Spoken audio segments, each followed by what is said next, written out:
Olá, meus amigos, tudo bem com vocês? Recentemente a gente soltou um vídeo aí em que a gente fazia uma comparação entre dois movimentos sociais ocorridos no Brasil durante o período colonial. Você deve estar lembrado. A gente fez um paralelo entre as conjurações mineira e baiana. Pois bem, eu queria retomar o tema, ou seja, queria retomar o tema movimentos sociais no Brasil, ok? Dessa vez eu queria fazer um novo paralelo. Eu queria fazer um paralelo entre dois movimentos sociais que ocorreram na região Nordeste, especificamente em Pernambuco, né? O centro do movimento, desses dois movimentos, foi Pernambuco. Então eu queria fazer um paralelo entre eles com vocês, ok? Eu estou me referindo à Revolução Pernambucana de 1817 e a Confederação do Equador, ocorrida alguns anos depois, em 1824. Tá? O primeiro movimento, a chamada Revolução Pernambucana, ele também é chamado de Insurreição Pernambucana. Eu não gosto muito de usar essa denominação para se referir à Revolução Pernambucana de 1817, por quê? Porque senão as pessoas podem fazer uma confusão com a Insurreição Pernambucana, que ocorreu em 1654, quando ocorreu a expulsão dos holandeses aqui, lá do Nordeste, né, lá de Pernambuco.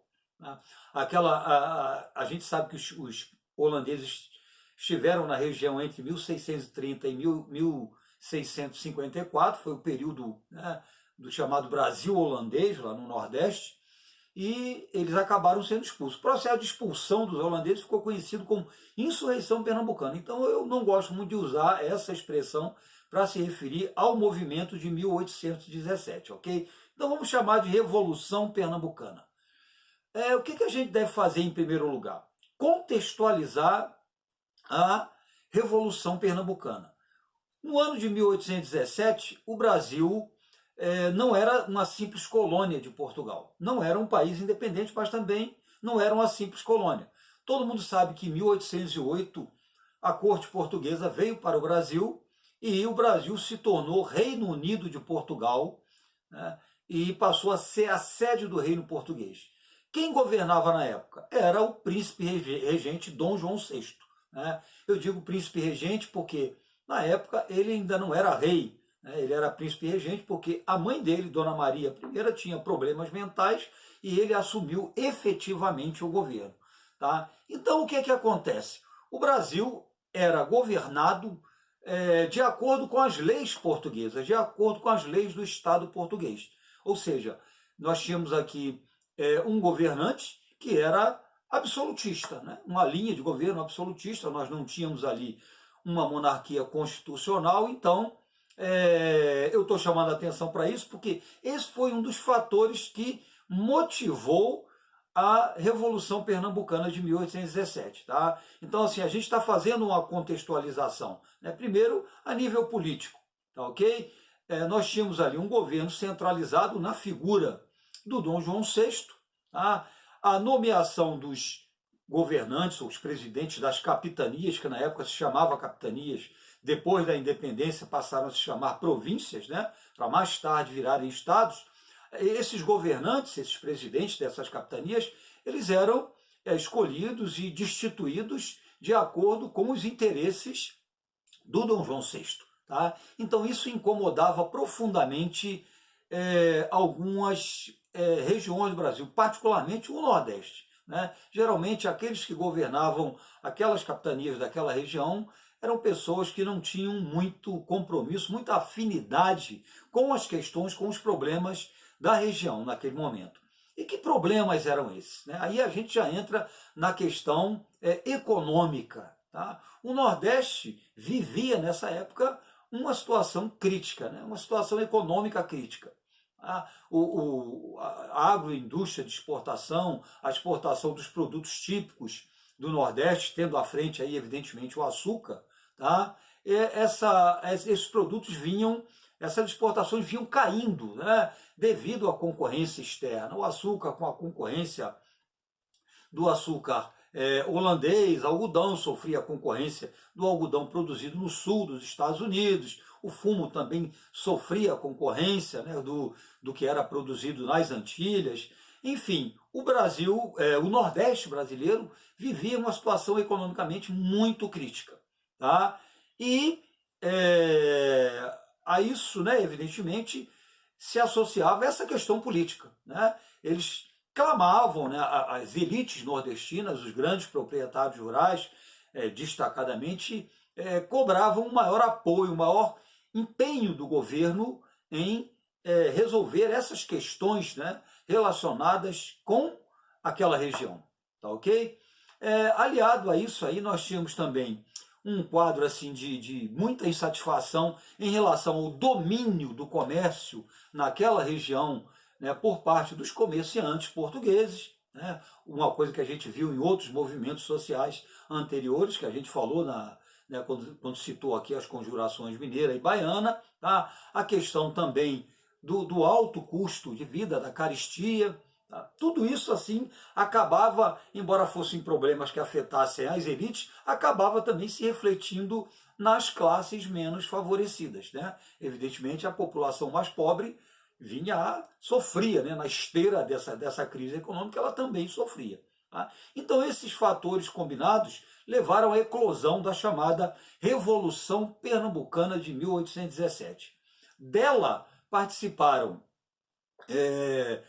membros da aristocracia rural, as elites, evidentemente, ligadas à terra, né, que eram as principais atingidas com essa crise econômica. Posso citar aqui entre esses líderes do movimento Domingos José Martins, que era um grande proprietário rural. Nós tivemos também a participação de religiosos, a gente pode citar aqui o padre João Ribeiro, tá? E também tivemos a participação de militares, é o caso do capitão Barros Lima. Tá? Então você observa que na vanguarda do movimento estavam representantes das classes médias e das elites. Tá? O movimento ele sofreu uma repressão violenta do governo, eles tentaram conseguir a adesão, né, de outras capitanias próximas, né, do Nordeste, mas essa adesão ela não se consolidou. Os rebeldes chegaram a tomar o poder em Recife. Tá? Foi um tipo de governo que durou aí 70 e poucos dias, mas houve a reação violenta das tropas do governo e o movimento acabou sendo sufocado. Tá ok? Aí o que acontece? Em 1824, aí o Brasil já era independente, né? Em 1822 a gente teve a nossa emancipação política. Em 1824 houve um renascer, um recrudescer desse movimento, contando inclusive com a participação, né, dessa elite, né, ligada à terra. Eu estou me referindo aqui à Confederação do Equador, tá, que ocorreu em 1824. Ela pode ser entendida como uma espécie de desdobramento, né, da Revolução Pernambucana. Ela foi uma continuação. Tá? As motivações foram as mesmas. Tá? A vanguarda do movimento também era oriunda dos mesmos segmentos sociais. Tá? E a diferença é que, no caso da Confederação do Equador, houve uma adesão de outras províncias. Tá? Nós tivemos, além de Pernambuco, a Paraíba, né, o Ceará, tá? Rio Grande do Norte. Daí a denominação Confederação do Equador. Não tem nada a ver aqui com o país Equador, não. Tem a ver aí com a linha do Equador, né, que passa bem próxima a essa região. Daí, né, os rebeldes, os insurretos, resolveram chamar o movimento de Confederação do Equador. Era um movimento republicano, como também foi a Revolução Pernambucana de 1817, mas a intenção era, no caso, formar uma confederação reunindo as províncias da região Nordeste. Tá?